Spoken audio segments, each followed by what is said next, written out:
Hoje a gente está recebendo um convidado especial aqui no Metrópolis, o Dr. Iago Viana, que inclusive é doutor duplamente, porque ele é médico e advogado. E a gente vai conversar um pouquinho sobre questões judiciais, incluindo as causas médicas. E ninguém melhor do que você para falar sobre esse assunto. Então, a gente vai estar bebendo diretamente de uma fonte muito segura de informações, né? Você é uma pessoa que estuda particularmente sobre isso. Então, muito obrigada por receber Obrigado, por Ju. aceitar o meu convite de estar aqui com a gente. Obrigada pela sua presença. Eu sei que o seu tempo é super escasso. Então, é um prazer te receber aqui. Ju, um prazer pelo convite, estar aqui contigo, poder falar aqui com os telespectadores do Metrópolis.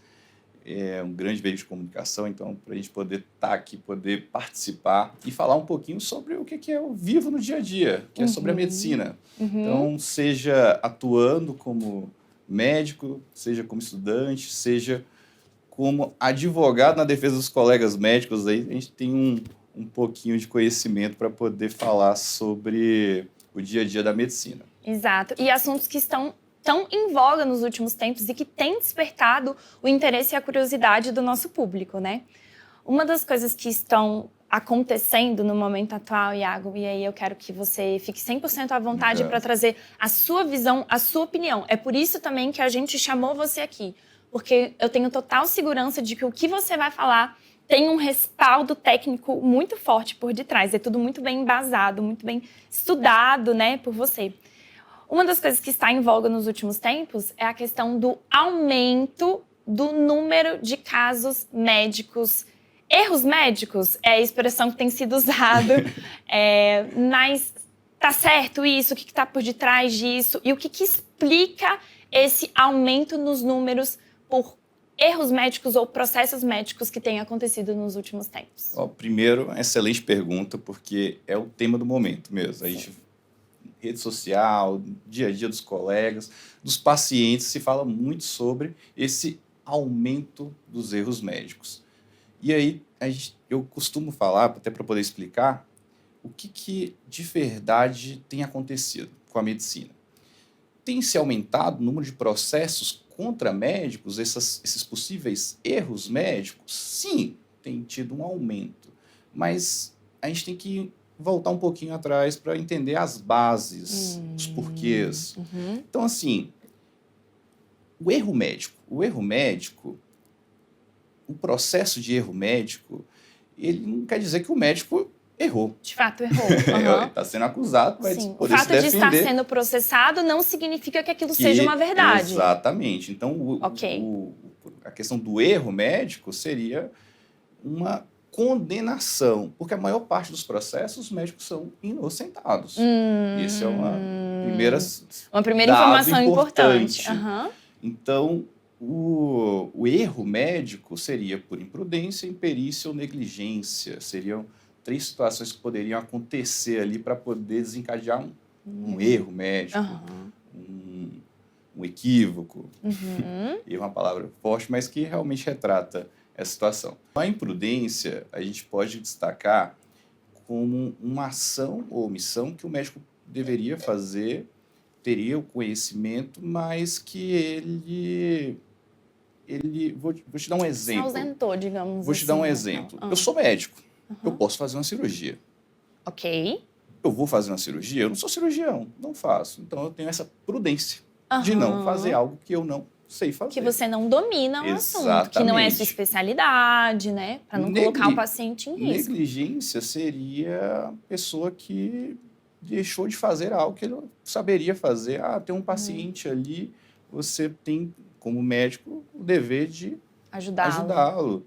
E aí você não fez, então você foi negligente. E a imperícia é quando você sabia, mas por algum motivo não tinha a capacidade técnica e não conseguiu fazer aquele ato. Então, são os 3 motivos ali que desencadearia esse processo de erro médico. E isso tem crescido ano a ano, ao longo dos últimos 10, 15, 20 anos, tem se crescido o número de processos de erros médicos. Só para vocês terem uma ideia, os números que são divulgados é um aumento de 506% segundo os dados do CNJ, e já já você vai entrar nessa seara aí, só em 2024 houve um aumento de 506%. E é isso que tem chamado a nossa atenção. Vamos lá, esse ponto aí é bem importante, porque realmente tem sim um aumento, mas esses 506% de aumento, através de dados do CNJ, tem uma confusão. O termo erro médico para fins de contabilização de processos teve uma alteração pelo próprio CNJ também no ano passado. Então, antes era avaliado de uma forma, tinha uma metodologia, onde tinha-se processos relacionados aos médicos e outras áreas da saúde, tudo, mas era aplicada uma metodologia. Certo. E aí se mudou para áreas da saúde. Por quê? Quando você fala erro médico, você já está colocando de uma forma negativa o médico. Exato. Então você está trazendo essa algo responsabilidade exclusivamente para os médicos. para o Sendo que médico. quando você fala área da saúde, você está englobando questões dentro do próprio hospital, que não somente o médico, a gente poderia incluir uma equipe multidisciplinar? Muito mais outras profissões relacionadas à própria área da saúde, odontólogos, enfermeiros, hospitais. O principal motivo desses processos dentro da área da saúde, que hoje, de forma equivocada por alguns, são colocados como erros médicos, são negativas de planos de saúde. Então, assim... Isso muda muita coisa. Muita coisa. Então, a gente tem uma base de dados que tinha um número de processos de erros médicos, que já não eram só relacionados aos médicos. Okay. Se mudou a terminologia para áreas da saúde, agora engloba muito mais áreas e agora tem mais processos. Mas não são processos médicos. Exclusivamente médicos. Não. Uau! Então, se a gente pegar esses são dados do CNJ, sim, mas existe ali uma confusão na leitura desses dados. Exatamente. E que muitas vezes vem duplicado também. Até isso, eu tive esse cuidado de olhar esses processos, então eu vou te dar um exemplo. Tem um processo médico mesmo, contra o médico. Tem um processo, tem um pedido de dano material e dano moral. São 2 pedidos, mas na base da forma de contabilização que se tem, você soma o processo de dano material com o processo de dano moral como se fossem 2 processos. Então, existe uma contagem em duplicidade também. Então, quando a gente olha aumento de 506% em um ano, é um número, assim, exorbitante. E a gente pega uma base dos anos anteriores, existia um crescimento sempre ali na base, cerca de 30%. Que também já é um número... Já é importante, já chama bem atenção. Considerável, mas 506%... E aí, aproveitando o ensejo, para explicar para o nosso público, qual que é a diferença de danos morais para danos materiais? Ótima pergunta. Vamos colocar aqui que é um processo judicial e tem os pedidos dentro desse processo judicial. O dano material é um prejuízo financeiro que é aquela pessoa que está entrando com um processo, um possível paciente, sofreu. Então, ele pagou lá, por exemplo, R$20 mil num procedimento. Certo. E teve lá uma consequência que ele não esperava, então ele está discutindo aquele valor. É o dano material, é um dinheiro. O dano moral é algo intrínseco da pessoa que ela teve ali um dano. Se sentiu lesada. Exatamente. Por algo que é muito pessoal. Então, assim, talvez o que te aflige não seja a mesma situação. É um pouco mais subjetivo, inclusive. Total. É mais difícil de julgar, diga-se de passagem. E aí o judiciário vai mensurar o que seria esse dano moral conforme a pessoa, conforme a dor que ela sentiu. E vai tornar esse critério subjetivo em um critério objetivo, em um valor também. Certo. Então, é um processo. E, normalmente, no processo, tem os 2 pedidos, em via de regra. Normalmente, esses processos vêm acompanhados de dano material e dano moral. E, quando você tem, é um processo, mas são hoje, dentro desse cálculo que foi feito para chegar nesse número de 506%, você observa que foi contado em duplicidade. Tá. Além de usar uma base diferente de dados, além de ter essa situação da alteração da classificação, também existe essa contagem Olha duplicidade. Olha só a importância, né, da gente ter uma pessoa que justamente vai lá na fonte, que tem esse olhar criterioso para investigar os fatos e os dados e trazer a melhor informação, né, da forma mais correta para a gente. Porque muitas vezes a gente não tem uma total compreensão de todos os acontecimentos, né, e até de como fazer a interpretação desses dados. Então, obrigada mais uma vez pela sua presença aqui. Tem um ponto importante. Os processos continuam aumentando. Isso que eu ia te perguntar agora. De toda forma, independentemente do número, se é 506%, se é 30%, enfim, há um aumento do número de casos de erros médicos, erros hospitalares, erros de uma equipe, enfim.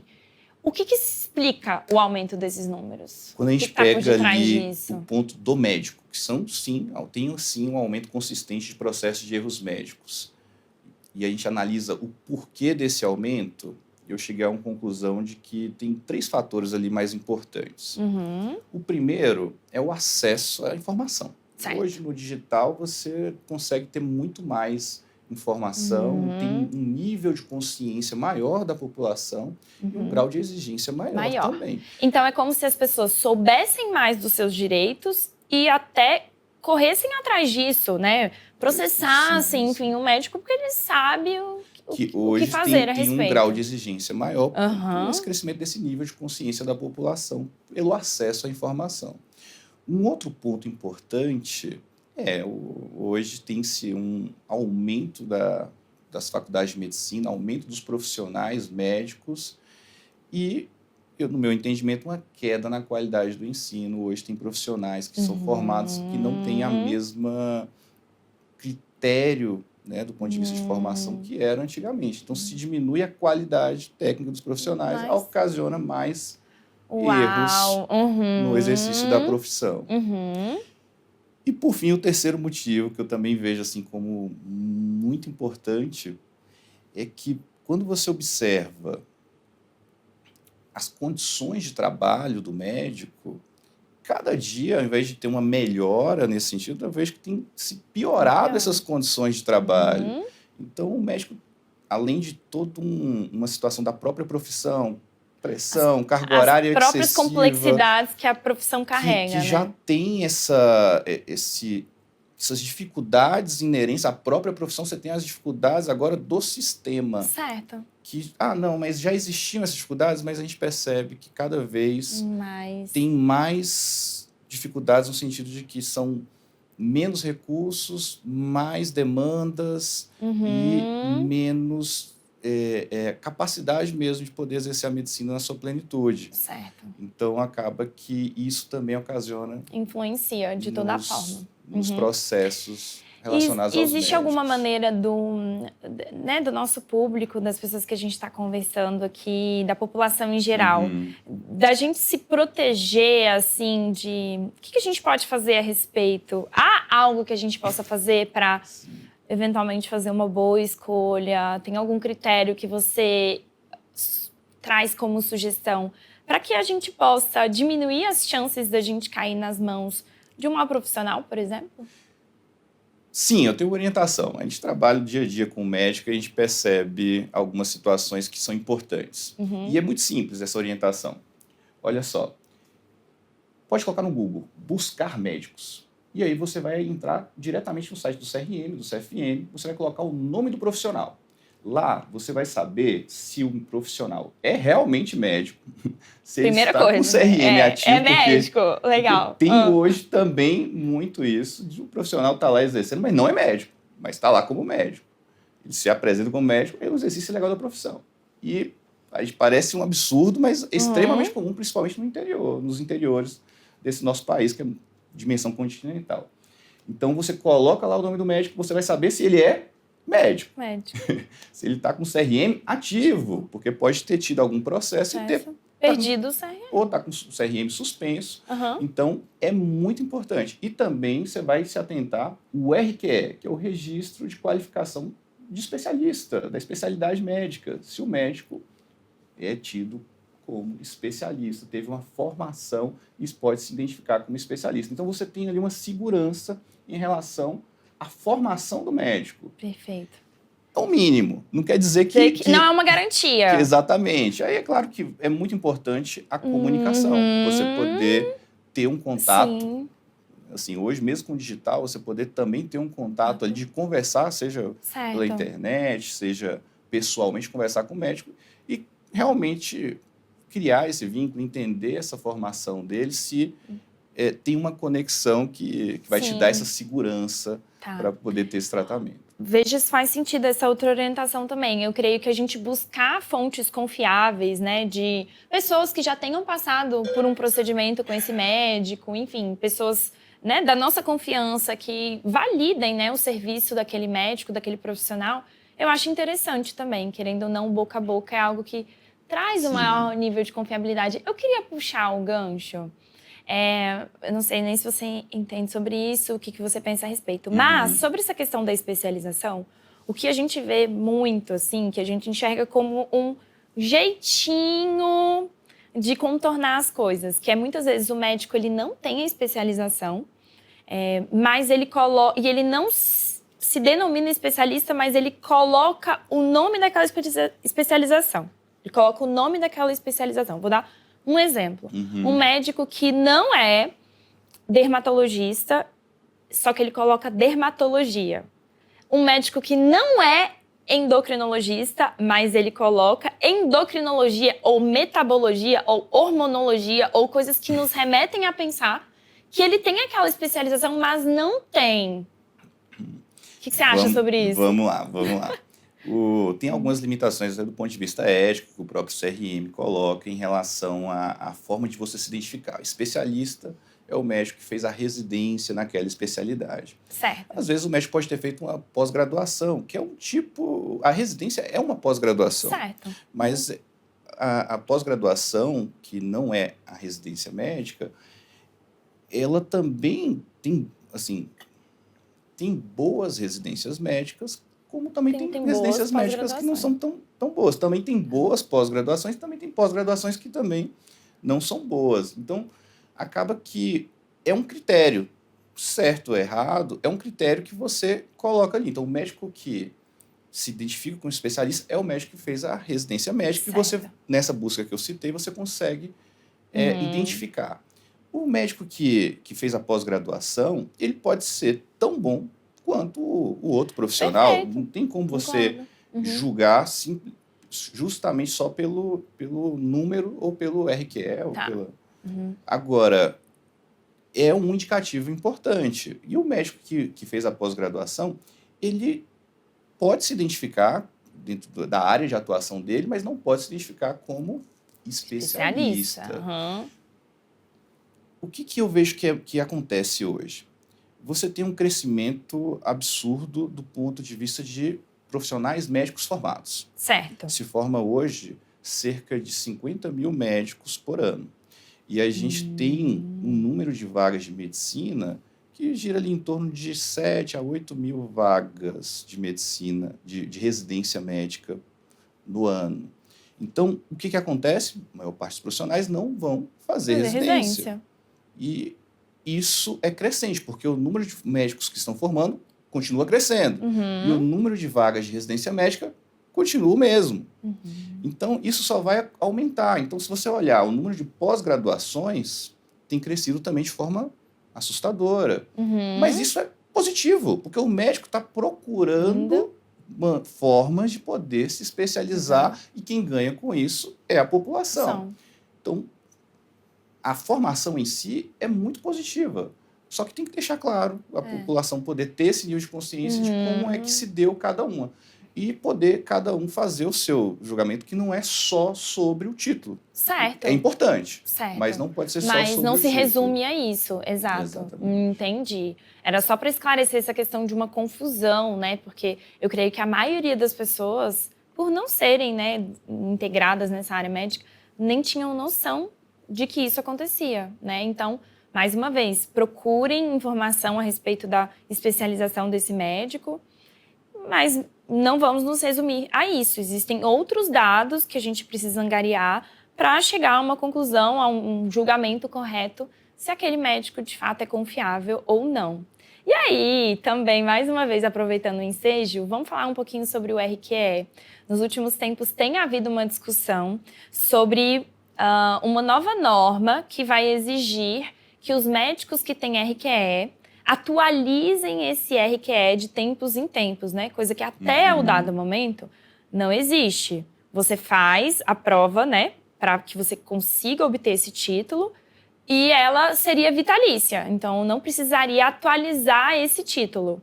Só que agora está em vigência e isso tem causado muita discussão. Foi uma das matérias mais comentadas dos últimos tempos, que eu fiz, inclusive, falando sobre essa questão do RQE. E os dois lados se dividem, né? Eu queria a sua opinião e eu queria que você trouxesse aqui quais são os prós e contras se isso de fato começar a acontecer daqui para frente. Vamos lá. Primeiro, a matéria ficou excepcional. Obrigada. Parabéns mesmo. E para poder explicar para as pessoas o que é essa mudança, o médico se formou, ele é especialista, ele tem o RQE. Então, certo. Ele tem um registro de especialista naquela área de atuação da medicina. E a partir daí, cada um vai seguir a sua formação. Alguns vão fazer outras especialidades, outros vão ficar naquela área ali de atuação. E, ok. Mas aí, a associação... A AMB, que é a Associação Médica Brasileira, ela criou uma prova, chama CAT. Essa CAT é um certificado para falar que o médico continua atualizado, Exato. a ser feito de 5 em 5 anos. Certo. Assim, é muito bonito você falar assim, nossa, mas aí é para poder saber se o médico ele continua com aquela capacidade de poder atuar, então ele tem ali, ele fez a CAT, ele continua especialista, então ele continua tendo essa capacidade que ele tinha 5 anos atrás, se atualizou, porque a medicina é muito dinâmica, Muito então dinâmica, é muito bonito falar esse lado. Tá. Mas tem um outro lado, que é assim, vamos olhar como é que são as demais profissões nossas. Nenhuma profissão tem uma prova de 5 em 5 anos para você continuar falando que você é especialista naquela área. De fato, faz sentido. Eu mesma na nutrição...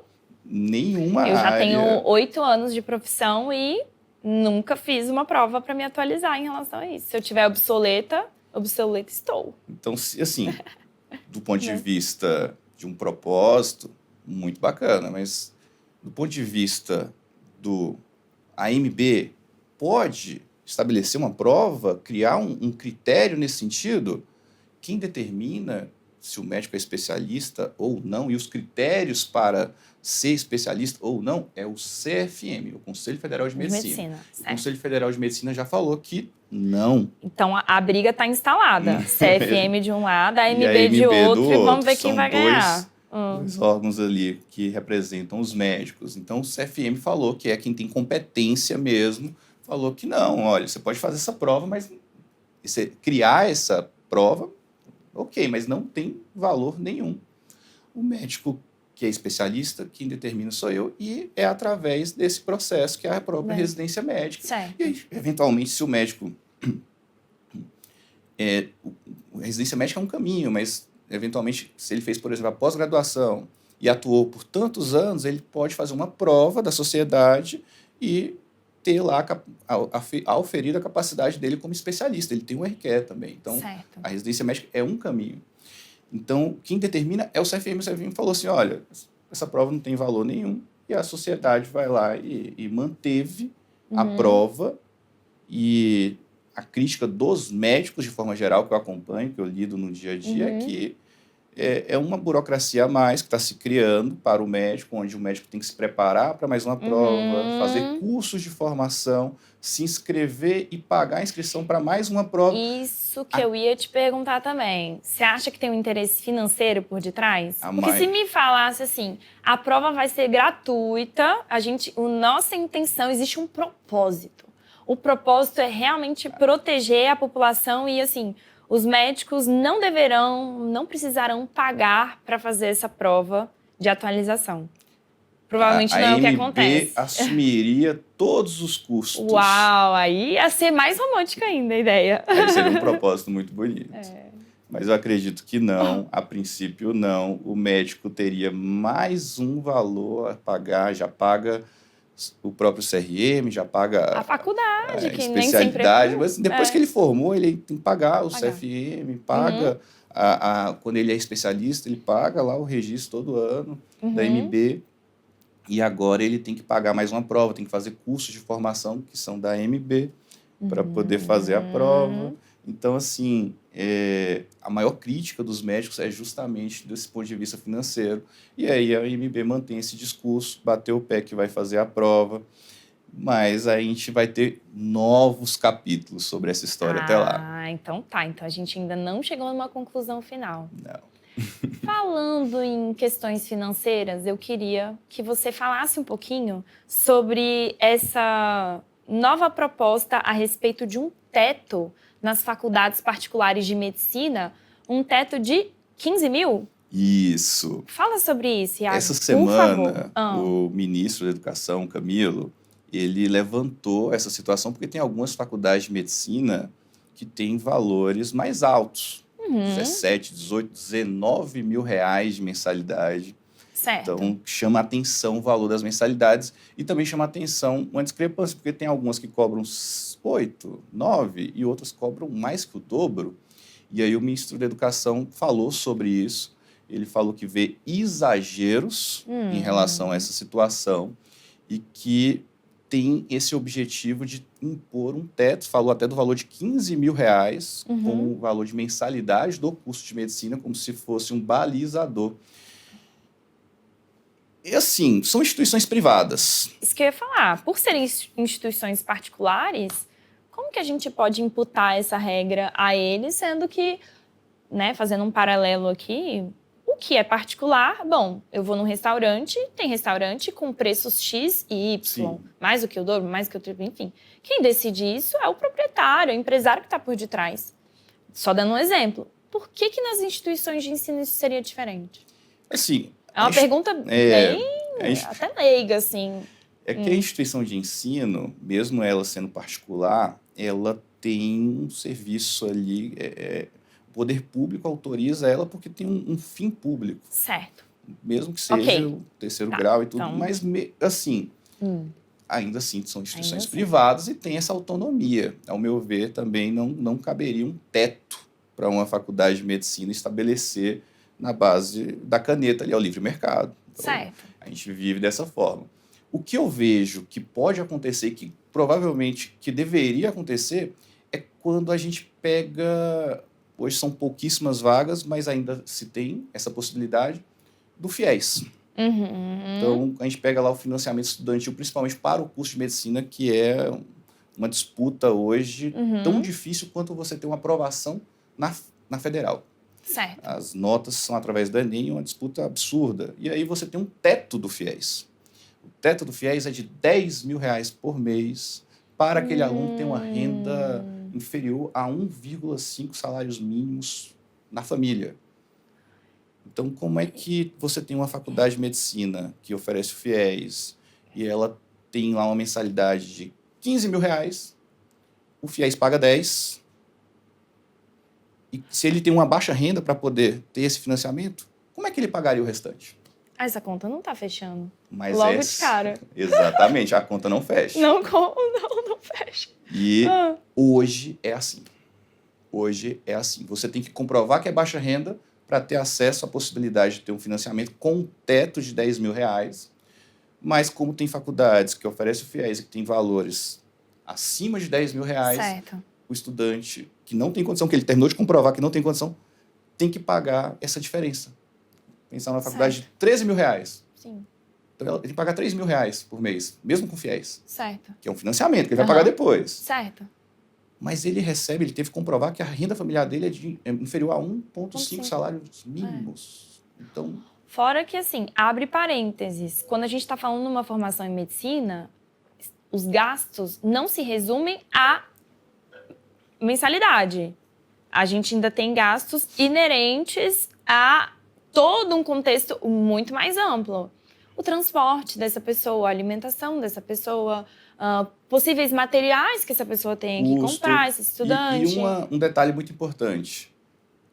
integral. Você não Isso que eu ia consegue falar, trabalhar. o tempo. Então, assim, você não consegue casar o estudo com o trabalho. Porque além de ser integral, em termos de tempo, exige uma demanda da pessoa, né? O mental ali, a dedicação, que impede ela, na grande maioria dos casos, de ter um trabalho paralelo à sua formação médica. Então, gente, a conta não tá batendo já faz muito tempo já, né? Essa discrepância já acontece há alguns anos. Há alguns anos. No ano passado, o governo colocou uma situação, uma autorização, que eu achei bem bacana, de que a faculdade ela poderia cobrar valores diferenciados para o aluno que é fiéis. Então, ela poderia cobrar o valor do teto para o aluno que é fiéis e para o aluno que não é fiéis poderia cobrar o diferencial, né, 13 mil. Então, teria na mesma sala um aluno pagando 10 mil com fiéis e o outro pagando 13 que não é fiéis.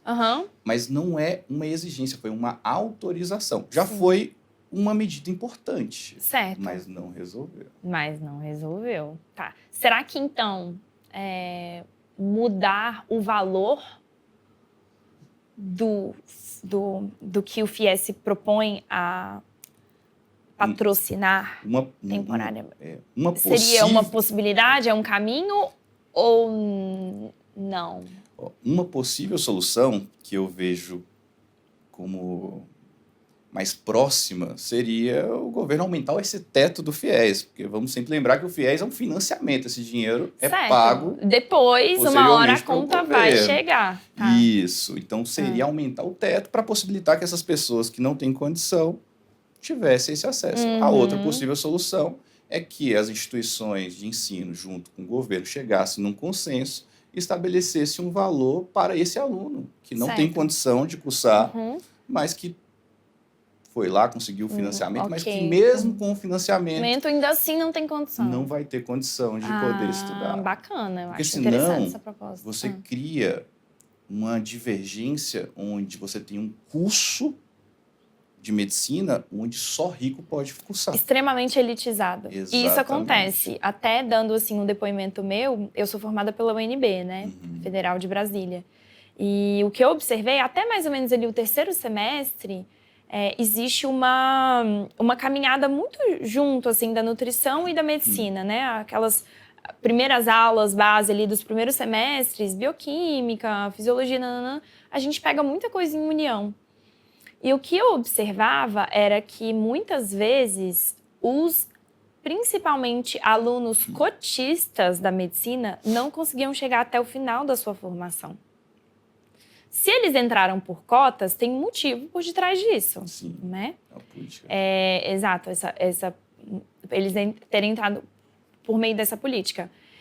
E que, muitas vezes, essas pessoas, esses alunos, não conseguiam chegar até o final da formação, mesmo estando dentro de uma universidade, ou seja, uma instituição pública, a qual a gente entende que os custos para você estar ali são muito menores do que os custos de uma particular. Mas, é como a gente disse, não se resume a pagar uma mensalidade, mas sim uma série de outros fatores que estão ali em voga. O transporte, a alimentação, o fato da pessoa não poder trabalhar concomitante ao seu estudo. Então, isso me chocou na época. Gente, a pessoa... né, chegou até aqui por mérito próprio, se dedicou, né, mostrou para que veio, e ainda assim, por outras razões, ela não consegue chegar até o final de uma formação de medicina, que é algo que poderia mudar completamente o destino dessa pessoa. Então tem muita coisa por detrás, né? A gente precisa resolver as bases do Brasil. Total. Urgentemente, né? E se você for aprofundar, e ainda mais você que teve essa experiência de também estudar na Federal, e era misturado ali, era aquela situação da área da saúde, aí você aprofunda. Você olha, medicina ainda é o curso mais concorrido nas federais. Segue sendo, E aí você olha quem é que é aprovado nas federais do curso de medicina. Tirando as políticas afirmativas, via de regra, é quem se preparou nas melhores colégios, nas melhores escolas, fizeram os melhores cursinhos, tem mais poder aquisitivo. Então, as vagas nas federais dos cursos mais concorridos são preenchidos pelos alunos que têm mais condição financeira. Aí a gente pega para essa realidade da medicina. Então, o pobre que não teve a mesma capacidade de se preparar não consegue acessar a federal para um curso como medicina. E mesmo acessando, ainda enfrenta dificuldades Quando lá dentro. consegue, vira capa de jornal e ainda tem todas as dificuldades para chegar até o final. E aí, se ele Uma não... maratona mesmo, gente, bora. Se ele não consegue na federal, a gente puxa, porque ele vai ter a possibilidade do financiamento, que seria o FIES. São pouquíssimas vagas, uma concorrência absurda, e aí ele consegue. Mas agora ele tem um teto e aí tem uma diferença no valor da mensalidade que ele não consegue pagar. Então, de fato, você cria essa elitização do curso mais desejado, mais querido, mais concorrido. Do Brasil. Exatamente. Exato, tá bom. Nossa, excelente. Vamos falar um pouquinho agora sobre outra pauta muito polêmica, particularmente essa eu tenho um interesse, porque realmente, assim, divide opiniões, que é: nos últimos tempos, tem se falado sobre a liberação, e possivelmente ela esteja prestes a acontecer, de dentistas realizarem procedimentos estéticos e cirúrgicos faciais. Lembrando que desde 2019, os dentistas já têm autorização formal para fazer procedimentos estéticos como harmonização, aplicação de toxina botulínica. Mas agora, o que está por vir é a possibilidade deles também realizarem procedimentos cirúrgicos como rinoplastia, que é a cirurgia de nariz, e blefaroplastia, que é a cirurgia de pálpebras, dando exemplo para vocês. O que você acha disso? Eu quero a sua opinião. Esse é polêmico, Eu gosto de falar sobre essas situações do ponto de vista estético, que tem mudado com o tempo, baseado na própria cirurgia plástica. Então, vou contar uma história aqui bem breve. Legal, assim. Por favor, gostamos. Até pouquíssimo tempo atrás, ali depois da Segunda Guerra, 1960, 70, o cirurgião plástico era visto já com desprezo mesmo. Não era tido como um médico. É um médico que cuida lá, não cuida da saúde, faz coisas... Estética. Era uma área marginalizada da medicina. Total. Então, era como se não fosse médico. Tá. E aí tinha-se um preconceito muito grande nesse sentido pela classe médica. O que aconteceu nos anos seguintes? Os procedimentos avançaram com o avanço da tecnologia e os grandes planos de saúde mudou a forma do mercado médico. A dinâmica do mercado totalmente médico. O mundo dá voltas, como hoje sempre deu. O médico que trabalha com essa parte de estética recebe muito mais porque ele consegue o plano de saúde não paga procedimento estético. Certo. Então acaba que ele tem essa possibilidade. Aí o que aconteceu com a cirurgia plástica? Ninguém queria. De repente, começou a ter uma disputa. Todo mundo quis. Todo mundo quer pegar um pedaço ali da cirurgia plástica, até entre as próprias especialidades médicas tem-se essa disputa. Esse procedimento aqui é do cirurgião plástico, não, esse aqui é do otorrino. E aí começa-se a ter ali entre as próprias especialidades da medicina. Porque para fazer uma rinoplastia, por exemplo, ela pode ser realizada tanto por um cirurgião plástico quanto por um otorrino. Exatamente. Então, os dois já estão ali na disputa. Já tem hoje essa disputa ali, mas a gente pega uma formação desses profissionais, são as especialidades médicas aí, estão entre as especialidades médicas mais concorridas para a residência médica. E mais bem pagas. Exatamente, também. E tem-se uma formação extremamente longa e exigente. Então, para o médico se tornar cirurgião plástico hoje, é uma formação de 12 anos. Uau. No mínimo. Mínimo. Não se para ali, mas no mínimo. No mínimo, para começo de conversa, só para soltar. E aí também esse desejo por entrar nessa situação do estético vem também de outras áreas da saúde que não são médicos. E aí se tem hoje um debate sobre o que é ato médico. Então, é um ato exclusivo do médico, é uma lei que existe, que isso aqui são atos que são exclusivamente do médico. E o que não seriam esses atos médicos? O CFO entende que os dentistas, dentro da formação da odontologia, têm essa possibilidade, capacidade de fazer. O CFM entende que não. Então, também é uma briga que vai parar no judiciário e que vai ser discutido nos tribunais para decidir o que pode e o que não pode. Se o dentista pode fazer esse procedimento ou se só os médicos podem fazer esses procedimentos. A minha opinião. Quero a sua opinião. Nem mesmo os médicos de outras especialidades, que também já tiveram uma formação extremamente extensa, fazem esses procedimentos por aquela questão que eu citei. Você, por exemplo, não faria. Jamais. Você não é tem esse conhecimento para poder fazer. Então, ele não ia... É extremamente complexo. Ser ousado e, na verdade, irresponsável. Exatamente. Fazer uma Porque cirurgia. são situações extremamente complexas que podem ter inúmeras complicações. E quando a gente percebe que tem essas complicações, se recorre justamente aos médicos. Então, ao meu ver, sim, são atos médicos extremamente complexos e que deveriam ser feitos apenas por médicos. Mas é uma discussão que vai seguir dá muito também, pano para manga. E que, não tenho dúvidas nenhuma, vai ser discutido nas mais altas cortes do judiciário do Brasil para poder, sim, ter essa separação do ponto de vista técnico de o que pode ser feito e o que não pode ser feito. Mesmo porque, né, quando a gente pensa que, na verdade, um procedimento ele não se resume à área em que ele está sendo realizado, mas sim de uma forma sistêmica, né? Então, o paciente pode ter uma complicação global. E aí, será que o dentista tem condição de auxiliá-lo, né? De, enfim, realmente lidar com aquela intercorrência? Ou começa no dentista, então ele, entre aspas, fica com a parte boa, que é a busca por aquele resultado estético, mas se der BO, a gente vai parar na mão de um médico para tentar resolver e costurar a situação. Se não acontecer nada, tá tudo ok. Mas se tiver um problema, aí volta para o médico. Se então, ficar bom, a responsabilidade é minha. Se ficar ruim, já não sei. Pensando até mesmo na qualidade da prestação de serviço e na população, né, que vai ser atendida ali. Será que não faria sentido que a pessoa que está capacitada para resolver o problema não fizesse também o procedimento? Que seria justamente isso que vai ser discutido. Entendi.